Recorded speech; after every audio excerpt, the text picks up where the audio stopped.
Shalom, shalom. Welcome, welcome. Me with the big hand. Here we go. Shalom, shalom. Welcome once again to the midweek MIDrash. Wednesdays at 7:30 p.m. We are here for you. We are here to some pretty heavy teaching.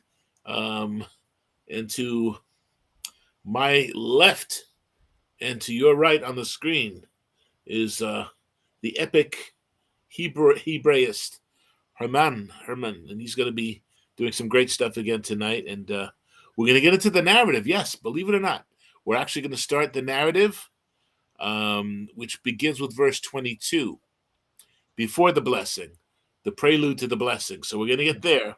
And again, as you know, we're not in any race with anybody else. We're moving forward, and at the pace that we need to go, where we are searching and poking and prodding as much as we can to get as much out of the text as we can. Not to read into it, don't misunderstand what I'm saying, but there's so much there that to skip things along, well, I got to say that we're not going to be doing too much of that. We're going to let it tell its story in the time that it requires it to be told. So the beautiful blessing that we have here, we're learning about what a blessing is. We're learning about the name, what it means. We're learning about many different aspects of the blessings, filling all the different categories of all blessings that are in the Tanakh. And William, shalom to you, brother. Shalom, William. Shalom, welcome. And welcome to all who are with us, who are going to join us. And we're just grateful that you're with us again. And show number 70, or presentation number 70. That's pretty significant. 70 is a good number. Yes. It's an excellent number. And before we get into the second verse, we'll probably be celebrating episode 130. But no, don't be fearful. We are moving. No. We won't do that too much. That's pushing things. But again, we're thankful that you've joined us this evening, and we're gonna do a couple things. Herman's gonna do a little bit of a review. We're gonna look into the Hebrew of each of these verses. So be with us and look over with us. And Herman, any opening words that you'd like to say? Well, just hello to everyone. I'm excited to be here once again, and Bob, to be with you. Thank you for the invitation, and I'm looking forward to the study. I pray that the Lord would bless this, and as always, that it may go far and wide. Amen. Amen. Amen. Okay, Dr. Gilbert and Patricia are on the phone line, and they will be offering up the appropriate prayers, as they are all prayer warriors, and they are our family here. So we're going to ask Gilbert if he would say the opening prayer for us. Yes, sir. Everlasting Father, once more we thank you that we present ourselves before you this evening and ask for your blessings, Father. May you guide each and every one of us who are present this evening, dear Father, that we will at all times adhere to your laws, your precepts, and your statutes. These and other blessings we have in your Son Yeshua's name. Amen. Amen. Amen. Toda rabah. Thank you, brother. And well, here we go. And we're going to turn it over to Herman for his weekly review. Okay. And I just got to get that up there. Okay. Okay, how's that, Bob? Excellent. Okay, fantastic. So, folks, I would like to review, as always, the material that I covered last week, and I'd like to add just a tad some of the material that I did not, and then I want to continue with that second paraphrase, because I left off with my paraphrase of the Birkat Kohanim, and then I want to finish it with the second paraphrase from the Targum. And then, Bob, I'd like to turn it over to you. We can get into the actual text, okay? Oh, man, sounds good. All right. Okay, so of a few of the things that I said last week, I said that just as love Yahweh your God with all your heart, soul, and might, and to love your neighbor as yourself is the essence of the Torah, so too the Aaronic benediction is the essence, the embodiment of the blessings in the Torah. So we have two things here, two crowns in the Torah. You have that teaching as well as the blessing, the two crowns there. I then read from Leviticus 26 to show how the specific blessings relate to the Nesiat Kapayim. Remember that the Nesiat Kapayim means the lifting of the hands because that was a traditional gesture. And we're going to see that when we read the Targum. I also stated that the same can be done. What I did with Leviticus 26 can be done with Deuteronomy 28, as well as all of the other blessings in the Torah. So this was my paraphrase. And I paraphrased the blessing like this. May he who is give you abilities, gifts, benefits, and protect you. May he who is cause his presence to give you light without frying you and really be nice to you.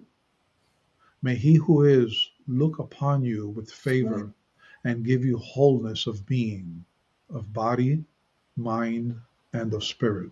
So that was my paraphrase.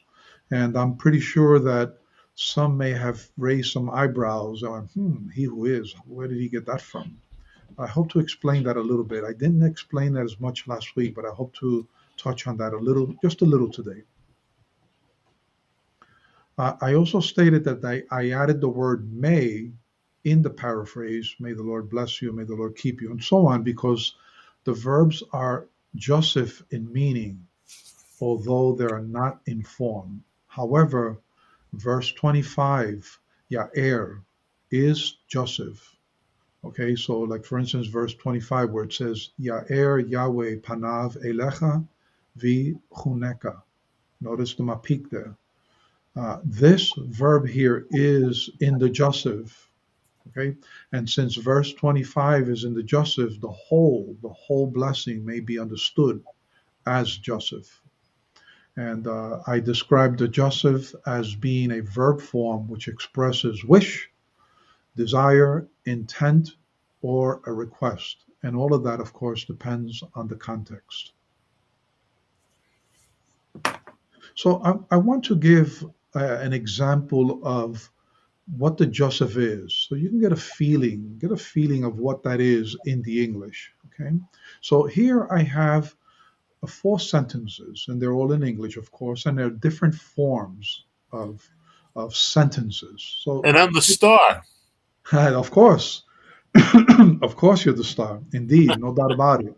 So notice, yeah, I thought you'd get a kick out of that. Yeah, So notice these sentences, and by reading the first 2, you may get a better grip of what the Joseph is all about. First sentence, hey, Bob, give the Bible study, right? That is an imperative. That's a command. Hey, Bob, give the Bible study. I'm commanding him to give the Bible study. The second sentence, Bob gave the Bible study. That's an indicative. I'm just simply making a statement that Bob gave the Bible study. Now, here comes 2 examples of Josephs. And you see this type of language in the Bible. Oh, may Bob give the Bible study. So here I'm communicating a wish, a desire, right? The second, the last line, let Bob give the Bible study. So these 2 last lines are what we will call in the Joseph, that it expresses wish, intent, desire, or request. So that's what the Joseph is all about. And of course, this is very superficial. I'm not even scratching the surface, but just to give you a feeling of how the Joseph works in the Hebrew language, classical Hebrew. Okay, so now to the he who is. I translated the Tetragrammaton, the Yod, He, Waw, He, as he who is. And the reason why I did that is because of the Yod, that first Yod. That Yod, and of course, this is a very complex topic. I'm hoping that at some point in the future I can go more in depth regarding the divine name based on my understanding. That doesn't mean that I have everything correct, but I can only teach what I have, and I strive to teach as accurately as possible. So the Yod here, this yud may be understood as the third person singular masculine prefix. It's a prefix, okay? And just quickly, for those that do not understand what first person, second person, third person is, if I am speaking, I would be first person. If I'm speaking to Bob and I say, hey, Bob, what do you think about the game last night? Or whatever, Bob would be second person. And if I speak to Bob about whoever, right? Let's say Gladys, my wife, and I say, Gladys shared with me a few things yesterday. Gladys would be third person. So that's how that works. And please, for those that know this, please forgive me. There's always someone out there that does not know this. Alrighty. So the yud prefix may be understood as the third person masculine prefix. Now, here in this very famous phrase, eheye, asher, eheye, you're going to notice that there is another prefix, which is the aleph. And the aleph would be the first person. And this is why that in the New King James, anyway, it's translated, I am who I am, because of the aleph prefix. Whereas with the yud prefix, it's the third person, he who is, or it can also be understood as he is. He is. But kind of he who is kind of flows a little better in English, in my opinion. So, so here's the difference between the first person prefix, the aleph, and the third person prefix, the yud. And I'm speaking strictly from a grammatical point of view. And I know, as I said, this is a very complex issue. So I'll just leave it at that. So here we have the aleph prefix functioning as the first person singular, which can also be translated as I be or I am. Now, there's one thing that I want you to observe regarding the divine name. And this is not just with the divine name. It applies a lot. I see it a lot in the Hebrew language, where there is this wa yud. Let me get the pointer here. The wa yud interchange. I see that a lot in many verbs in the Bible, and we see it here. So I'm referring to the wa of the divine name here of Yahweh, the wa, and notice what happens when it's in the first person. There is an interchange of a yud. This is very common in the Hebrew language among verbs, and we see it here. Okay, so in one case is hawa or hava, and then in this case haya. We see haya a lot in the Bible, a lot. So more on the divine name at a later point, hopefully. Alrighty, so this is where I left off. I want to now read the Targum Jonathan, Targum Pseudo Jonathan. This Targum is also known as Targum Yerushalmi. Okay? So let's read it. Okay, so just one point before I actually read the Targum. This Targum gives us insight as to how the Birkat Kohanim was applied at that time. And regarding time, the date of this Targum is disputed, so I don't want to go into that because I would need to do much more study regarding the date of the composition of this particular Targum. But the interesting feature about Targum Jonathan is that it quotes the Hebrew, then it paraphrases the benediction as a formula for protection against demonic forces, as a formula for blessings during Torah study and for prayer. And you're going to see that. So let's take a look at this. Here is the reference. So for those that are interested in looking into this, and by the way, it's not just the Targum in Numbers and the book of Numbers, it's the Targum for the whole. I think it's just the Torah. I'm not sure if it has the prophets, but it's pretty comprehensive. Okay, so here we go.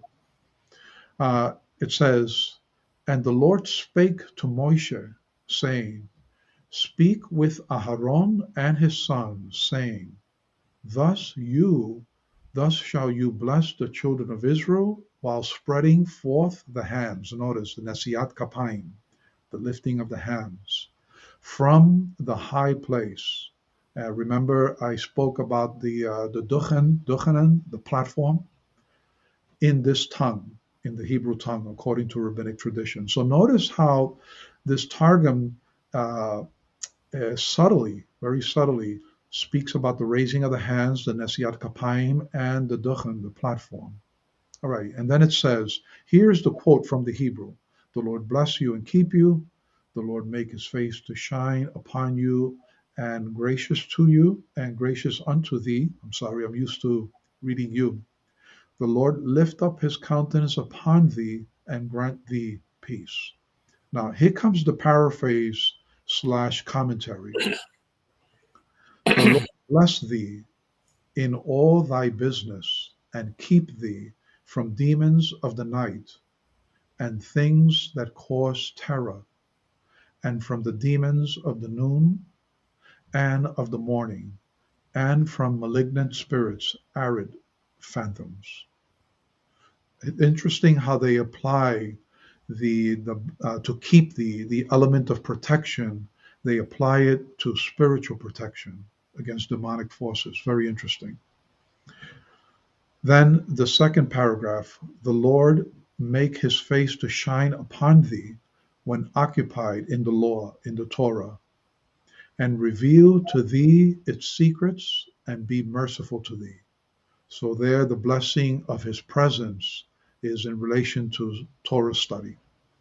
The third paragraph, the third line: "The Lord lift up his countenance upon thee in thy prayer and grant thee peace in thy end." And what I think this means is when a person comes to the end of their life, I believe that's what it means, that they may end their lives in peace as opposed to anguish or agony, fear. And they, the priests, shall bestow the benediction of my name upon the children of Israel, and I by my word. I like this. And I by my word, right? The written word, which we see in the text, as well as the living word, will bless them. So this is the Targum regarding the Birkat Kohanim. Bob, is there anything you'd like to share here before I move on to the next slide? Yeah, I was just going to say something which I think people might find interesting. Incidentally, shalom to Hadassah and Wanda, who've joined us since we've been started. It's great to have you guys aboard with us. Bravo. And a couple of things. You mentioned that last part as being grant thee peace at thy end. I think of the story of Job, right? As he's enduring his suffering, it says his wife said, "Curse Elohim and die." And actually, that's not what she says at all. She says, "Bless Elohim and die." It doesn't say curse. The first time the word curse is actually mentioned is in the following chapter, when through his suffering it says, curse is the day of my birth, of my nativity, because of all this sorrow that I'm now experiencing. So what she's saying is essentially, bless Yah, that he hit you with his final blow, that you may offer up a benediction, that you have completed your course, that you're ready to go. This is too much. She loves her husband, and she can't stand to see him suffering. And it's unfortunately, her words are fulfilling what Satan had said. He will bless you to your face, essentially. He'll cash in his chips because you won't be able to keep up the good religious holy lifestyle. You start taking a step away from him, you're going to see a completely different person. And so it's interesting that you said that it's like a benediction. It's like, so you could see that really resonates with what the wife said. Bless Yah and offer him your benediction. Surrender to him. Surrender. He's already made you on the throes of death. Just let him finish the job, the benediction, the completion, the conclusion. And that ultimately is shalom. Shalom is a sense of completeness. Yes. And no more suffering. In fact, we often comfort each other saying, Joe, I heard your grandmother passed away. She was 87 years old. She lived a long life, and shalom. So we feel almost like she's being sent off.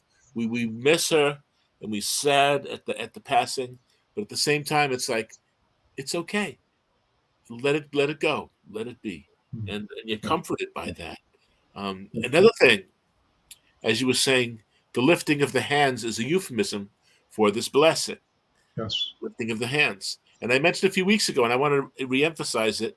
I might do it again eventually in our study because it's so important. But when Messiah was leaving his Talmudim and ready to be taken into the heavens, what does he do? He lifts up his hands and blesses them. Yes. What blessing would he be saying? Would it be spontaneous and Pentecostal or whatever, No, no. It would be as the rabbi, as the leader. He will, as the Kohen Hagadol, as the high priest, the office that he will take once he arrives at his destination and he rises up. And in the process of lifting his hands, they can see the scars in his hands, whether you believe it's in the palm or in the wrist. They see this as he's lifted up. And when somebody offers the blessing, you automatically lower your head in reverence, and then they would see his feet also, the scarring of the feet, the nail marks of that. So before he's risen up into Shemayim, they receive the benediction. They receive his last will and testimony as he is passing, not into death, but into life. They already had a goodbye. Now they're saying a see you later, because he's not going to die. He's living eternally to make intercession for his special elect.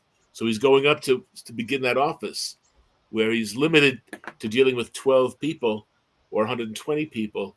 But now there's no limit to his priesthood.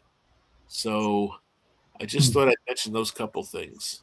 Okay. Well, I found the Targum very interesting, the way it's worded and how they apply it. How they apply it. Yes. Okay. I would like to get back to the screen here so we can get into the actual text.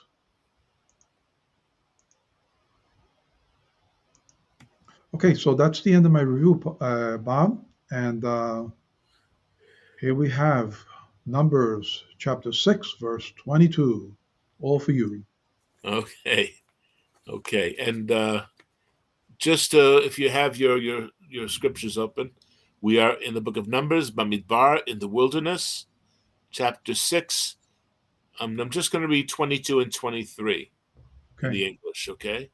And Yahuwah and Yud-Heh-Vav-Heh spoke to Moshe, saying, speak to Aaron and his sons, saying, this is the way you shall bless the Bnei Israel.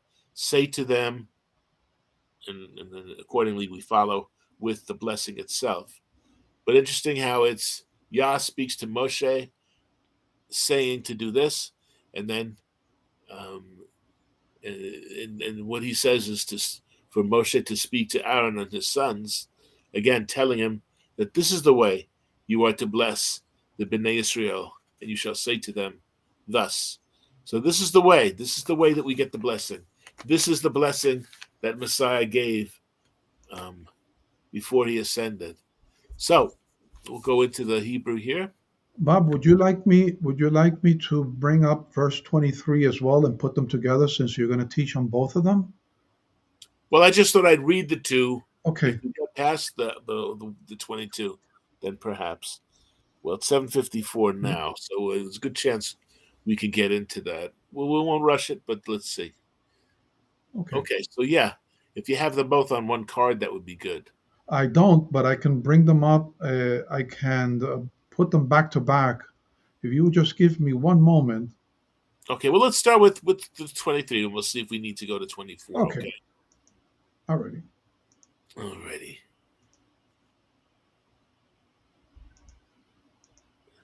Okay. And here we see the command, the chain of command here. Yes. Okay. Vayidaber, and here we see daber. Okay, and he spoke, and that's based on davar, or daber, the variation of it. We see in the first word there, we Bob, have, yeah, Bob, I'm sorry to interrupt you. You see the yud prefix for the third person, and he spoke. You see that? that's it. That's it. Yeah. That's it. And the wav standing in for the word Yes. and he spoke.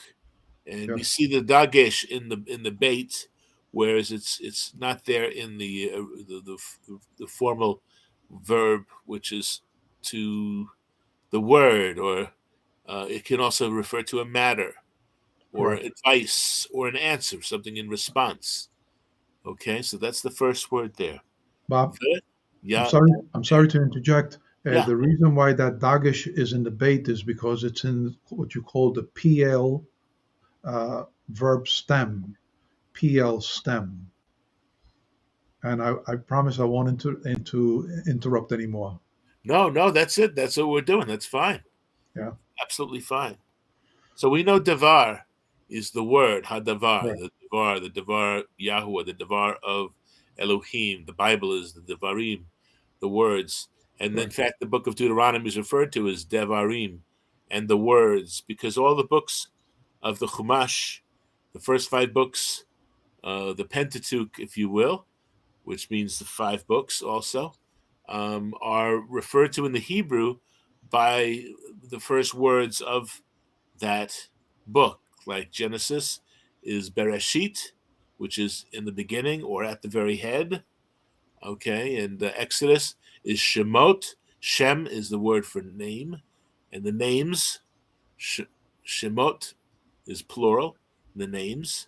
Vayikra is the book of Leviticus, which is the words to be spoken. And he said, or they spoke, they communicated. And we see that that's used very often in a very interesting time of Yah communicating with Moshe. The word oftentimes the voice comes out of the mountain to come up, and in the other situations where Vayikra is used. And then we have Bamidbar in the wilderness is the first few words of that 4th book, and then Devarim, which is the words, and Devarim. In fact, the 10 Commandments are also referred to as the Devarim, and these are the words. Okay, so Vayedeber, Yahuwah, the Lord, the Most High, He spoke. Okay, then we have the 2 words combined with the Makaf, El, 2, and it's El spelled this way. It's not El like the name, like Elohim. Okay, El Moshe. So it is, and Yahuwah spoke to Moshe as to say, le more, to say. And again, Amar is the word, which is to Right. say, to command, to declare, coming from Imra, which is generally the spoken word, declaration, not written on a book, but the declaration to say. And we see a parallel in the next verse also, where it says basically the same idea as I said earlier. As Yah speaks to Moshe, he tells him to say, to tell Aaron and his sons to say, Yes. thus you will bless. And this is the way that they will bless the children of Israel, to say to them. So Amor, Imra is the word Right. that it's based on. Imra, the spoken word. So to say. So here we see the chain of command, and we know that Yah works this way, and that's why we have the fivefold ministry, which represent the hand. Uh, Messiah doesn't sit at the hand; he sits as the hand, because remember, it was the mighty hand and the outstretched arm that accomplished all the miracles in Mitzrayim in the Exodus, right? That was all the word, the logos. I believe the Mashiach's role was to be that right hand, the right hand at the hand of the Father, which is what Israel was supposed to be. Israel was supposed to serve at the shoulder with with the Father to do the work, to be a blessing, to be a light to the nations. So that's what we're called to be. We're called to be Israelites in that sense, that we are, whether we're of the birth, of the bloodline, or whether we've been grafted in somewhere along the line, we are to serve as the children, responding to the Father's commandments and his will in our lives. And then we seek to do the Father's work. Because in the old world, a child was brought up to emulate the way of the Father, to learn the craft, to learn a Yes. trade, to learn the abilities, to follow and eventually take over for him. So that's why it was so important for Avram to become Avraham and to have a child through his wife. It was so important that because it's the legacy. And in fact, in Isaiah 51, it talks about Avram is the rock from which we were hewn, and our mother is Sarah. So the commandment to honor our parents, I believe, is yes, we honor our physical parents, but also we honor Avraham and Sarah. We honor our father and our mother in the faith, that as they were faithful to Yah, so was we be faithful. Because a lot of people who are saying, looking at the commandments, and they realize that their father is very profane, and he's not obeying the commandments of Yah nor showing his love, but abusive and abusive, a bad dude. We should honor our parents, our father and our mother. We need to know that in those cases that our father and mother in the faith have got to be Avraham and Sarah, who were faithful, and Yah was faithful to them, and became a friend of Avram. We want to be chavarim. We want to be friends with each other, as I do with all those who are on the chat list. I want to be a friend to Hadassah and William, of course, and also Wanda. Wanda's a sweet lady. We used to go over there once in a while back in the days and have Bible study on the Shabbat with the Quinones clan. And that was wonderful, wonderful days. So again, we are part of that chain of command. The fivefold ministry. Some people say, well, there's no one who should be in charge. There's no one who should be accountable. We're all kind of filling in. We're all kind of doing whatever we can as we work it out. And that's not what it's saying. And again, that we don't lord it over each other, because if you want to be great in the kingdom or seek an office in the kingdom, you have to learn to be a servant of all. We have to slave for each other, essentially. We need to be there for each other, our availability superseding our abilities, that we are there to help each other and to fill in the gaps and to be family, to be echad, to be one, to be united. So we see that Yah speaks to Moshe Rabbeinu, who was their teacher, and to teach his children to be in a position where he can teach his sons. Again, we see the generational situation forming here. And by that faithfulness, being consistent from one link to the next, there's no weak links here, at least theoretically, at least ideally, that they will be in a position to bless. And as you shared earlier on, Herman, that you said that the Kohen, if he's not getting on with his quote, with his parishioners, how's that for a word? Those of his clan, of his people, that he shouldn't be saying the blessing, nor if they have no respect for him. He's not a man of honor. He should keep his mouth shut. Shouldn't say the blessing.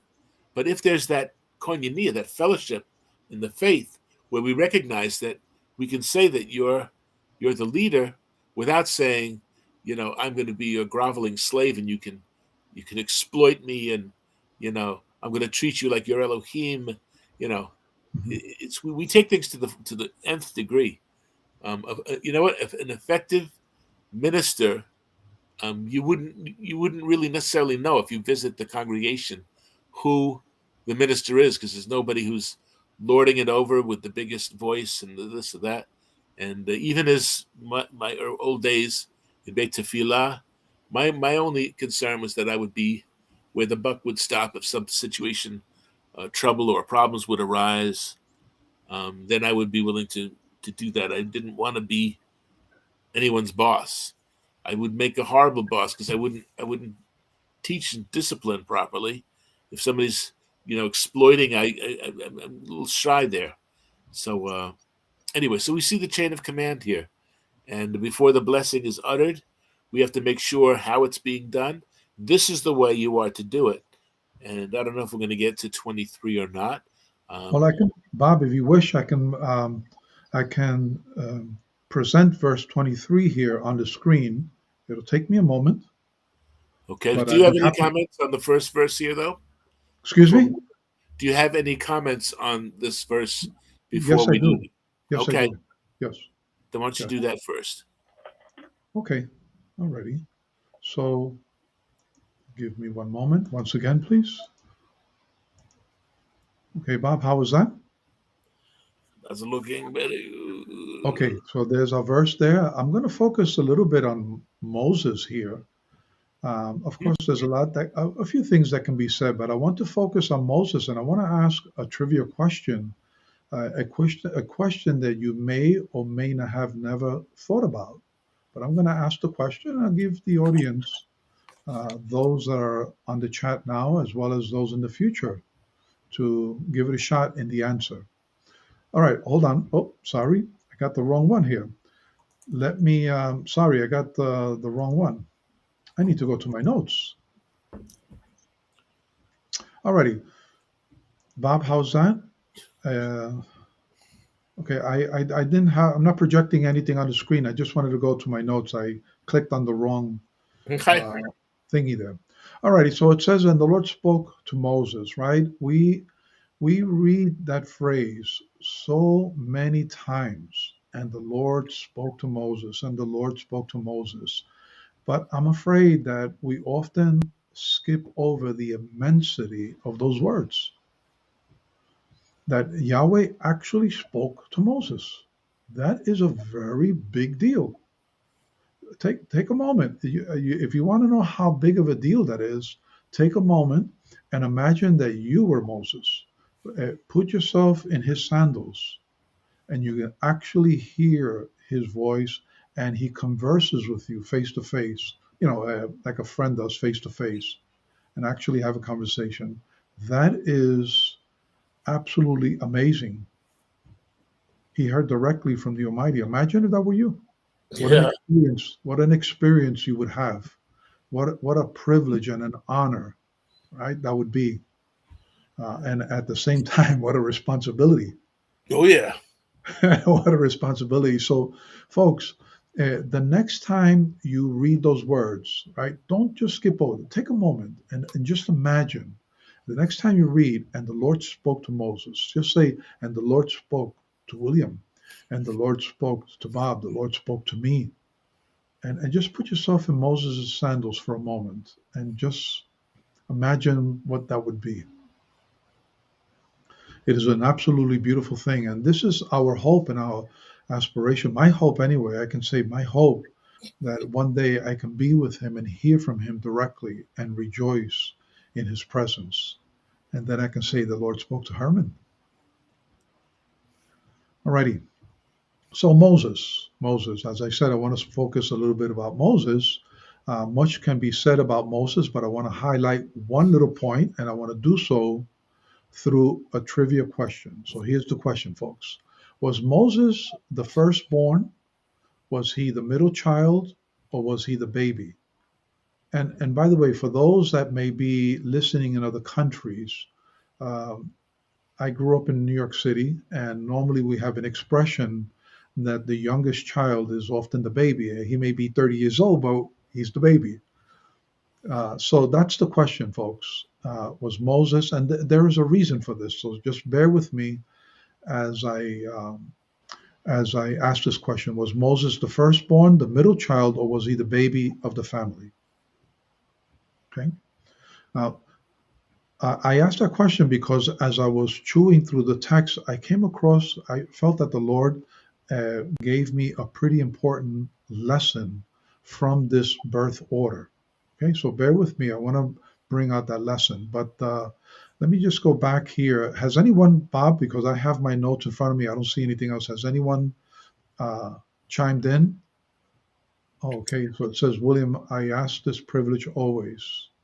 One day maybe, Yah knows. I'll be awesome. It'll be awesome to hear. Amen. That's my longing as well, to hear from him. Okay, Wanda says that Moses was the baby. Okay, and Hadassah says, I think Moses was the middle child, maybe, question mark. Okay, all right. So there's an important lesson that I got from it, and I wanted to present it as a trivia question. All righty. So a very simple calculation reveals the birth order. And now I want to go to the PowerPoint to share this.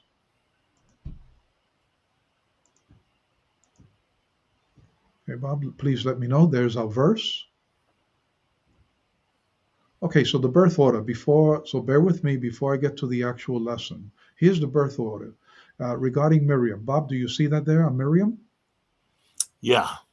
Okay, so it says regarding Miriam, it says that Miriam kept an eye on Moses as he floated down the river in the basket, and then he spoke to Pharaoh's daughter. And we find that in Exodus chapter 2. So the fact that Miriam was able to follow the basket and speak reveals that, and Moses is a baby, it reveals that Miriam was older. So we got that, right? Miriam is definitely older than Moses. Now, regarding Aaron, in Numbers chapter 33, it says that Aaron died on the first day of the 5th month in the 40th year of Israel's journey. And he died at 123 years of age. So he died in the 40th year of the journey at 123 years old. In Deuteronomy, it says that the Lord spoke to Moses on the first day of the 11th month in the 40th year. And this will be 6 months after Aaron's death. And then in Deuteronomy 34, that reveals that Moses died at 120 years of age. So from this very simple calculation, we see that Moses was about 2.5 years to 3 years younger than Aaron. Moses would be the baby of the family. Alrighty, so what's the lesson here? The lesson that I got from that is don't open the door to pride, folks. Don't open the door to pride. If Aaron would have been a very prideful person, he would have been very reluctant to take orders from his kid brother in public. Okay? But Aaron understood. Aaron understood that Moses' words were not really Moses' words. They were Yah's words. Okay? Moses was really like the priest. He's really only a conduit. Right? He's a channel. So that's the lesson that I got from this, folks. Do not open the door to pride. Okay? Recognize that the Lord may use a younger family member to either guide you or even to rebuke you. Okay? That may happen, and it happens a lot. I really do believe that it does happen a lot, that the Lord uses younger family members to teach us and guide us and even rebuke us. Don't let pride get in the way. And of course, the very well-known proverb, pride goes before destruction and a haughty spirit before a fall. So that's what I got from this regarding the birth, the birth order. And when it says that the Lord spoke to Moses and that Moses was to speak to Aaron, he was to command Aaron. He says, Aaron, I want you to do this, this, and this, and I want you to say this, this, and this. Aaron could have said, who are you? Right? But he doesn't. He doesn't. So folks, do not let pride get in the way when you have young family members teaching you or guiding you. Alrighty, shifting gears. Just a thing on Moses, because I wanted to focus Moses here. This is the spelling that we see in the Bible. We have the mem and we have the cholam, the little dot there, the cholam chazer. We have the shin and the diacritical mark, and then the hey. And here's the segol. All right, so it is not uncommon to find Moshe written like this, without the cholam chazer. Okay. and it only has one dot. So it's not uncommon because this dot here is basically doing double duty. Okay, so the diacritical mark over the sheen does double duty as the holum and the diacritic. And what I mean by the diacritic is that by having the dot here on the right side of the sheen, it would be a sh sound. Whereas if it's on the left side, it's a s sound. So that's what you call a diacritical mark, right? To distinguish one phoneme, one sound from another sound. So in this case, we often find this spelling in the commentaries. We'll find it's spelled like this. Here, this diacritic is doing double duty as an O and as a diacritic. Okay, Bob, and that's what I have. Here's verse 23. Okay. And you can get into reading the text and go for it. Okay. Well, let's look at the time. It's 8:16. What I wanted to say also was regarding Aharon. Remember, one of the excuses that Moshe gave to the eternal Yah was that his speech pattern, whether he had literally had a stutter, whether he was just not articulate, maybe he was, because don't forget, he had Egyptian, he had Hebraic, and he had whatchamacallit, was the people of his wife, the people of Mitz. And Moses' wife? Yeah. She was a Cushite or Ethiopian. It says a Cushite, Cush, from Cush. Right. But her father was the head of Midian, right? Midian. So he had these different languages. Perhaps he was not proficient in any of them. Because again, there's some people who are very skilled, and some people latch on and they can speak 4 languages fluently. Others might be confused by that. So who knows what this issue was with regards to his ability to communicate that he thought would disqualify him as doing what Yah told him to do. And Yah says, well, you got a brother, don't you? And he says, yeah, I guess. I don't think he would really know at that point, since he was a baby when he would last be in a position to, I guess he would have seen him as he was weaned, so he would probably have some distant memory of him being with a toddler as he was, nursing, and then all of a sudden getting onto the solid foods as he was weaned before he was handed over to Pharaoh's daughter and breaking of that relationship, I guess, eventually, right?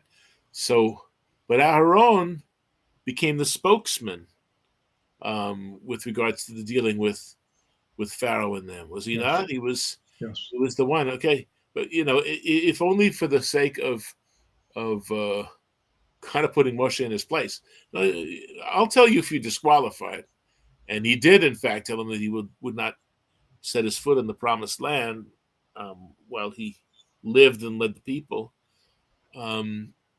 So again, we don't want to diminish Aharon's role. And of course, he becomes the Kohen Hagadol, not Moshe. So he is rewarded.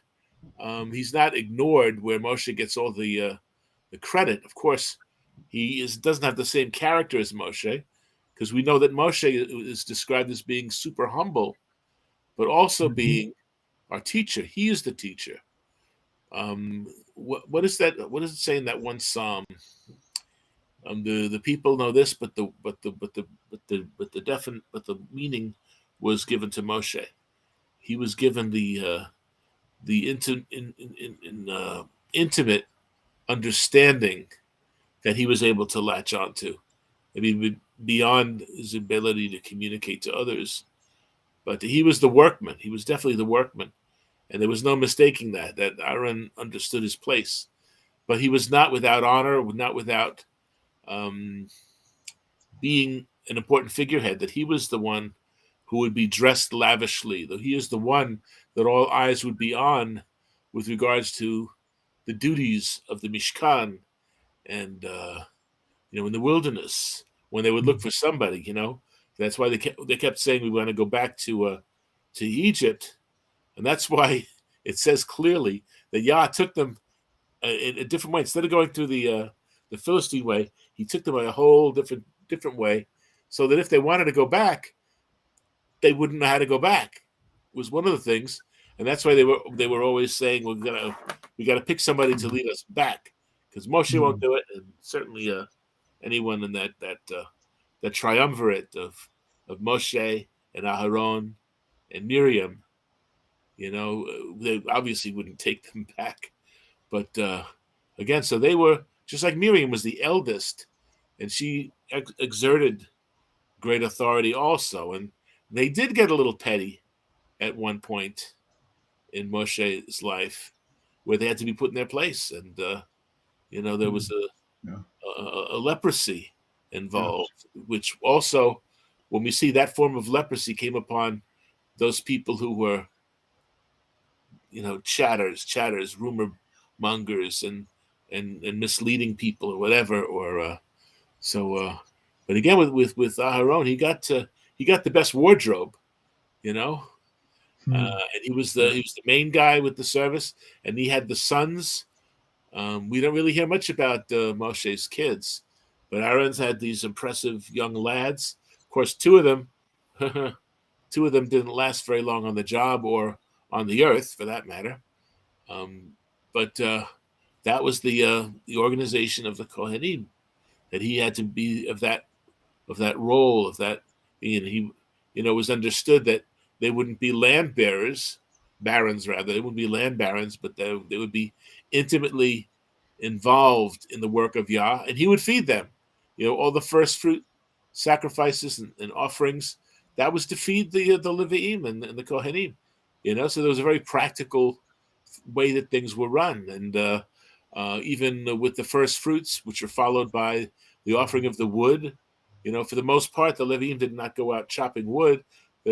Each of the tribes in the 6th month would be bringing the wood for the offering. So that's why it was always burning, it was always going. And the Kohanim were in the holy place, doing their duty, doing what they needed to do. And the extended family of the Kohanim and the Levi'im would take care of the tabernacle and do all the work involved with Yah, because they did not receive a physical inheritance, because Yah himself was his inheritance. That's why today, we're referred to in different places, like we looked at in the past few weeks, that contemporary, we are Kohanim. We are servants. Yah is our lot. We don't join this club for the gifts and the door prizes. We join this group, this family, so that Yah is our possession, that Yah is our all in all.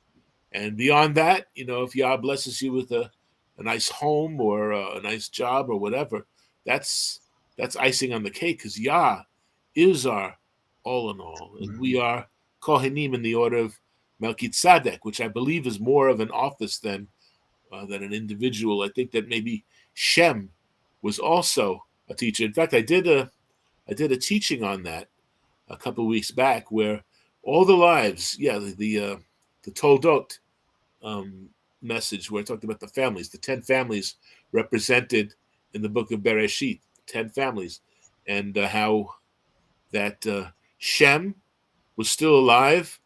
Even Jacob and Esau got to know him, and it said that Yaakov stayed in the tents and learning. Maybe Shem was teaching him the ways of Yah, because it's hard to believe that whole family never interacted with each other again, because they knew each other and they had imparted spiritual truths and development at that time. So, but anyway, getting off subject here, and it's 8:24. Yep. So we'll wait until next week to get into 23 then. But that's fine. That's fine. William stated the younger seems to be more chosen by Yah through scriptures. And yes, William, I agree with you. We do see a pattern, a very interesting pattern. We know that in that Semitic culture, usually it was the firstborn that would receive the blessing, the authority, and so on, right? But we do see that pattern. If I'm not mistaken, I don't think Abraham was the firstborn. I don't think he was. and yet the Lord chose him. If I'm not mistaken, I will have to look into that. We know regarding Ishmael, the firstborn, it was Isaac that was chosen, Jacob over Esau. We find Joseph being blessed over Reuben, and we find David, King David, the baby. I think he was the baby of the family, right? King David. I think he was the He was baby. the runt of the litter. Yeah. He wasn't even So, worthy to be brought forth for yes. Samuel eyeball. Oh, you Yes. got one more. We got one more. It's not any of these guys. Oh, That that's little right. peak squeak. That little peak squeak over there. Yeah. Yeah. So yeah, William, I agree with you. The Lord somehow does this, and He's sovereign. He's sovereign. So we do see that pattern where the Eternal One does choose the younger. Yes. Okay, Bob. I guess we're going to go on to verse 23 next week. Looking forward to it. And again, thank you, Wanda, for those beautiful words. And yeah, and Hadassah, I'm afraid that Moses was not the middle child.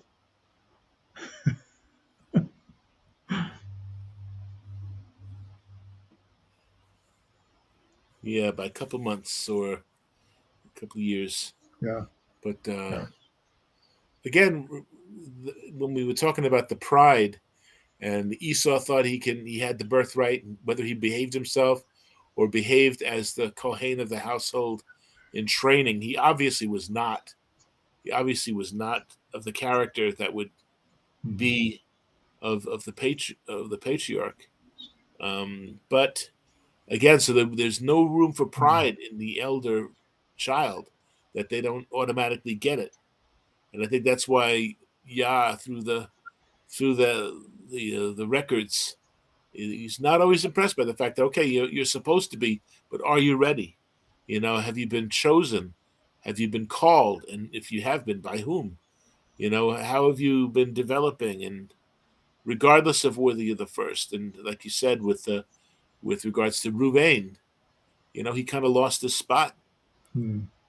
through chicanery, trying to have a child by, just not such a good situation there.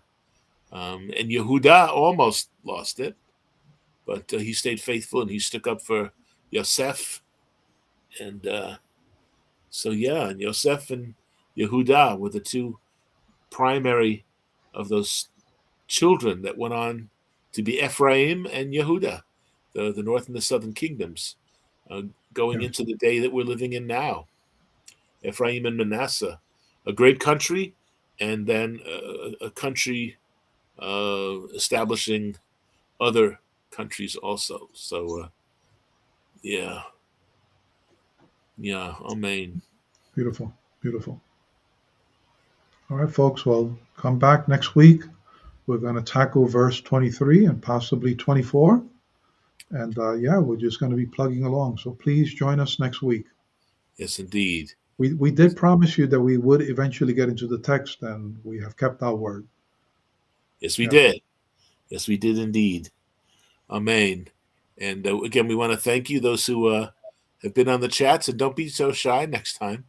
Come Yes. and speak. And for those who are watching live, again, we're thanking you for putting us on your calendar, or putting us in your heart to remember to come out for us and with us. And um, let's see.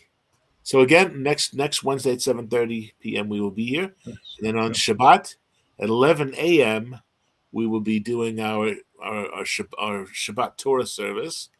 Let's see, Bible study. Talks. Oh Thank man, you. he does talk to us all through his word. You Thank you, betcha. Hadassah. You betcha. Amen. Amen. Miss Patricia. Yes, Ah, here. amen, Pat. If you would do us the honors of the closing prayer. Yes. Thank you, Lord. Praise us. Avino Malkeinu, our Father, Thank you, Lord. blessed art thou, Creator of the heavens and the earth. We honor you for who you are.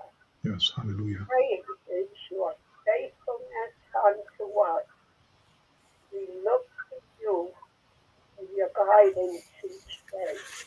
Yes. To bless each family here tonight. And thank you for all the blessings you bestow upon us today. Bless and one of us. You are so worthy to be praised. Hallelujah. To Yeshua be all glory, honor, and praise. Amen. Amen. Amen. Thank you, Pat. Hope to hear you tomorrow night with Gilbert on our prayer line. Amen. Amen. Toda rabah. And let's see. William, tomorrow at 2. Just let me know by the MIDweek. Okay. And I need to talk with you for a moment afterwards, sermon. And again, thank you so much. It's such a blessing that that people are checking us out, whether live or during the course of the week. We see the numbers jumping up during the course of the week, and we're very, very grateful. And please continue to come and give a good word. Give us subscribe to us, and we'll have all the updates for you, and let people know what we're doing here. And if it's been a blessing to you, then that's wonderful. Share the blessing. Share the blessing, because we're certainly striving to do what needs to be done with the body of Messiah, to learn and not to learn the nuts and bolts, as well as the obvious things, Right. the remets and the sod of the deeper studies. So again, we thank you and we give you praise. Oh, we don't give you praise. But we thank you, and we say, I'm tired. My mind is wandering. Okay. Let me see. So we say Laila Tov Ulahi Traot. We say good night to you. Pleasant evening. Be well, be strong, be faithful. Hang in there. Yah is there, and we want to be there for each other. Be strong, and Laila Tov and Ulahi Traot. We will see you soon. We're going to check you out a little further down the track. Okay? Shalom, shalom. Shalom.